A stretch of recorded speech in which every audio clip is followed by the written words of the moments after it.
Upcoming students के लिए आप क्या सजेशंस देना चाहोगे? मैं जीएसपी स्टूडेंट थी। आपने जब लॉन्च किया था मैंने जब इनरोल कर लिया था, और उसका बिगेस्ट पर्सनल मेंटोर मैंने जब तो रियलाइज़ नहीं किया, बट जब वो मैंने यूज़ करना स्टार्ट किया तो it made all the wonder, मतलब it made all the difference. Sir ने कंसेप्ट कितने क्लियर कर दिए थे मैम ने, लेकिन वो जो फैक्ट्स थे ना जो एनटीओ को पसंद है, वो कैसे याद करें, क्योंकि दे वर लॉट ऑफ देम, इतने ज़्यादा टेबल्स थे।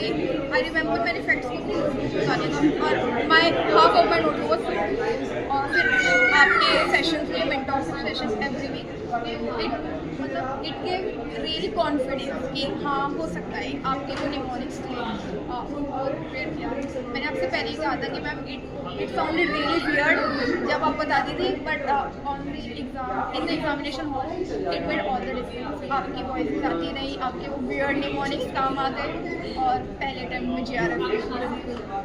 वो एक फ़नी सी चीज़ थी ना कि हमने फ़नी बना के उसको जो दिया था, तो वो हमें एग्ज़ाम में कॉन्फिडेंस भी दे रही थी।